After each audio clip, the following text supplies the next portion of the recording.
Victory.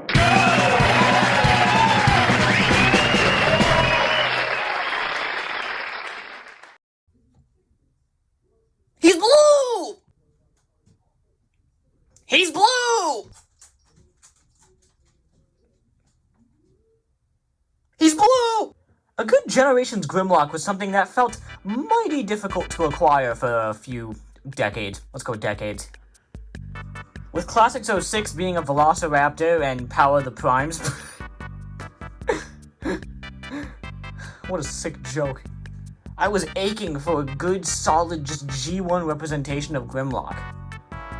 You don't count. And then came SS86. I didn't buy it.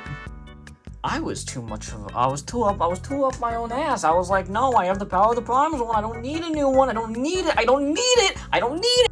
Well, guess what, Chuckle Nuts? Yeah, you do. After years of just wanting to get a nice taste of the mold, I ended up caving and getting the Age of the Primes one, even though I knew the SS86 re-release was happening. What justifies this being an entirely separate release? He's blue! Considering this is the defining feature of Generation 2 Grimlock, let's talk about the colors. Honestly, I vibe with the blue a lot more than I thought I was going to. Under a lot of lighting and in a lot of pictures, the blue almost looks like it's glowing, like it's radioactive, and I can vibe with that so hard. And I appreciate that this is the only version of the mold that has the Autobot symbol. I think. I'll have to check. You think we ever should have been nicer to AJR? Though, I want to have a conversation with the Chuckle Nut who decided that he was not going to have any front teeth. What was that about? I'm going to give them a firm handshake. The golden banana hammock looks great, by the way. Nice toes. The clear plastic that shows the metallic silver painted sculpting underneath is actually a lot nicer than the 86 one, in my opinion. The only weird foible that I would give this robot mode, dinosaur mode, this is weird, is that the tail looks like an oatmeal spoon. And I don't know how I'm gonna deal with that, like, emotionally. I really like the tramp stamp. I really like the gang tattoo. I really like the pixie spot from My Little Pony. Is that what it's called? It's been a minute. The jokes were all bad, just pick which one you like. In this mode, he can interact with a couple of his accessories. You can plug his gun into his back, which itself looks like a spaceship and also looks kinda lame and is also way too difficult. Like, it's way more fiddly than you think it'd be. He also comes with Wheelie, whose colors are based off of the Marvel comic, I think. And you can attach him to Grimlock's back, which is actually a really fun display. It almost justifies this thing existing. If you open up his mouth, there's a blast effect port, so you can put a flame effect. Hell yes. And I'm a big advocate for Grimlock with red eyes. There's a locking tab for some reason, and there's also a groove in the neck so you can open his mouth while he looks down all the way. But, speaking of, the mouth can open and close. You can look up that far and look down that far. You can do a full rotation at the neck. Ball joints at the shoulders and hinges at the elbows. And the legs are pretty much the robot mode arms, so you can go out that far. You can go all the way around on a nice deep ratchet joint. We have a locking tab knee joint, which normally I wouldn't like, but it feels nice and sturdy here, and it kind of fits in with the ratchets, so I'll let it slide. Rotation and toes.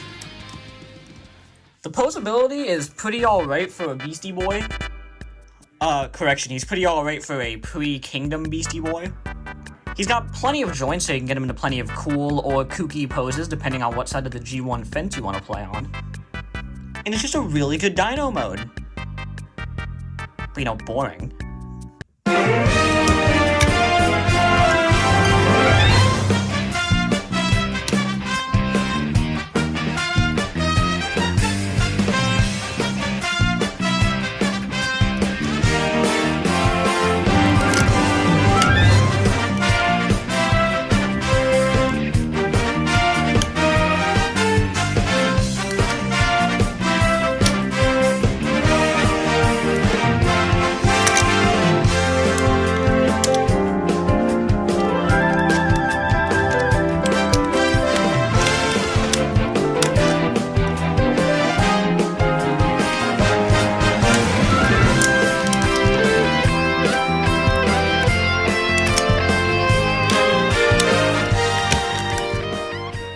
That transformation is It's freaking Grimlock.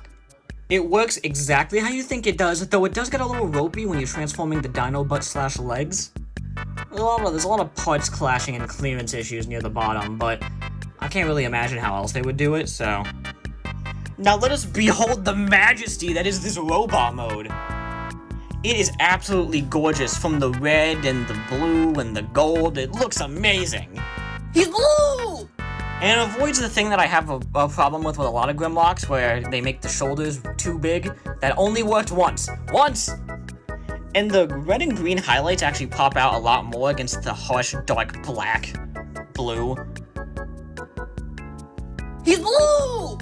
The head sculpt. Oh my god, the head sculpt. This is it, man. This is the perfect Grimlock head sculpt. The red eyes, the angles, it just looks mean.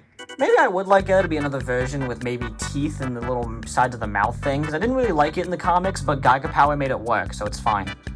Accessory-wise, he comes with this blaster, which looks like an entire spaceship. It makes for a good pew-pew and is blast effect compatible, nice. And he comes with this truly craptacular wheelie figure. And as a pack-in, it could be worse. I think it really needed knee joints. I think everything else you could have gotten away with. It just needed knees. It's got a rather expressive ball joint at the head, waist, shoulders, and hips. With this one shoulder having a cutout so you can make it look like he's firing his slingshot. Which is removable, and my god, I'm about to inhale that. And he's got a little peg on his hip, so you can peg him on the Grimlock shoulder, and that's a fun display. But I prefer the Titan's Return one, which I would show you, but I can't seem to find it anywhere. Normally when I say something like that, that'd be built up for like a joke or something, but no, I genuinely can't find it anywhere. I tore my room apart, I can't find it. The gold paint is front and center in this mode, and it looks stunning, and I really like the foggy plastic that has the Autobot badge underneath it, but I could be wrong. That's the movie one, isn't it? I don't know, it's a little too angry for my liking. But, you know, he makes up for it with the red undies, so it's fine. He's got a ball joint at the head along with a hinge that doesn't really lock in, so it can allow for some more of that if you want it to. The wings are on a swivel that are on a hinge, so you can get them out of the way for literally anything. We have ratcheted shoulders that go all the way around. They can go in that much and out that much. Rotation at the bicep. We have over to 90 degrees of bend at the elbow. And if you want, you could do the whole broken arm thing. The claws can move. And wrist rotations, which we'll get to that. And you can also fake sword wielding wrists if you're down for that. There's a rotation at the waist. Very softly ratcheted hips, like that feels a little too loose for me. And they go out that much and in that much.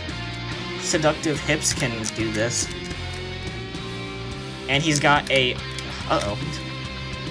And he's got a over 90 degree... Nope, just 90 degree bend at the knee. And he's got an ankle pivot, and you can also fake some heels out of him if you really wanna. The posability on this thing is mythical. No matter what you do, no matter what pose you put him in, he's always gonna look intimidating and looks like he's about to freaking kill somebody. So little figures encapsulate the personality of a figure so well, and this just nails it. After all, him Grimlock King. And King have sword? No. Yeah, this is so clearly Grimlock's sword. It's even bigger than all the other ones, but it comes with swoop, which is a surprising dick move. And which I do plan on eventually getting the 86 one, so what is this Grimlock just gonna go swordless? What the hell? Listen, man, I might be a wheelie defender, but my god, if I could have gotten a sword over wheelie, I'm picking the damn sword. Anyway, I guess all that leaves is comparisons. Here he is next to Age of the Prime's Vortex, Age of the Prime's Silver Bull, Age of the Prime's Nemesis Prime. That's too many primes in one word sentence. Shut up. And of course, the most important comparison, Von Nebula. Naturally. What did you expect from this video? I can't do anything with something this nice. This thing is so good. It's so good. I would gladly buy 12 more repaints of it, man. It's fantastic. It feels good, it poses good, it transforms good, it's just good. It does everything so well that it's almost boring. Like, the perfect Grimlock figure has been in the minds of so many people, and one day they just did it. And now we never need a better Grimlock ever again. This is it.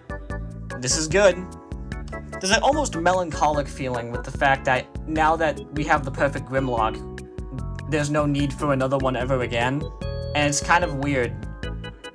It's like that with a few other figures too, but yeah, it's weird. There's some other figures that don't do this, like Legacy Breakdown, which isn't trying to be the definitive one forever, so I kind of feel I feel a nice warmth in those kind of figures, but this, something else, man. It's a beautiful action figure, and it does everything perfectly to the best of its ability. And it just rocks, man. If you can get any version of this mold, I'd recommend it. Now you might be wondering, why did I buy this? He's blue! I would totally recommend it. They're everywhere these days, just go and get them.